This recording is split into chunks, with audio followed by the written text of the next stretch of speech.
આપણે એ બી જોઈએ છે કે ડિસિપ્લિન નીડેડ છે, તો અત્યારે જે માર્કેટ વોલેટિલિટી જે છે તો એમાં કેવી રીતે ડિસિપ્લિન સાથે આગળ વધવું જોઈએ? કરેક્ટ. તો એક સારી સિસ્ટમ છે જેને આપણે કહીએ છીએ એસઆઈપી, એટલે કે સિસ્ટમેટિક ઇન્વેસ્ટમેન્ટ પ્લાન. આ કોઈ પ્રોડક્ટ નથી પણ મેથડ છે ઇન્વેસ્ટમેન્ટ કરવાની. તમે જો એસઆઈપી જેવી મેથડને અડોપ્ટ કરશો ને તો આ જે બર્ડન જે ક્રિએટ થાય છે ને જે માર્કેટ વોલેટિલિટીના કારણે, એમાંથી તમે બચી શકશો. બિકોઝ એસઆઈપી છે ને રૂપી કોસ્ટ એવરેજિંગના પ્રિન્સિપલથી ઓપરેટ કરે છે. એનો મતલબ એ થયો કે તમે એક ચોક્કસ ઇન્ટરવલના એક ચોક્કસ રકમ ઇન્વેસ્ટ કરો છો અને એના કારણે તમારું જે માર્કેટમાં જે ઇન્વેસ્ટમેન્ટ છે ને એક એવરેજ ક્રિએટ કરે છે. એટલે તમે કોઈ પણ સ્ટોક માર્કેટના ગ્રાફને લોંગ ટર્મમાં જોશો ને તો એ ઝિગઝેગ થતો હોય પણ over the period of time A up જતો હોય છે. એની પ્રોબેબિલિટી વધારે હોય છે.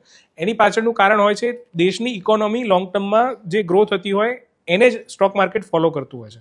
એટલે જ્યારે તમે આ રૂપી કોસ્ટ એવરેજિંગના પ્રિન્સિપલથી ચાલશો તો એના કારણે તમારું જે ઇન્વેસ્ટમેન્ટ છે ને એ પણ સારી રીતે ગ્રો થઈ શકશે અને માર્કેટ વોલેટિલિટીથી તમે બચી શકશો.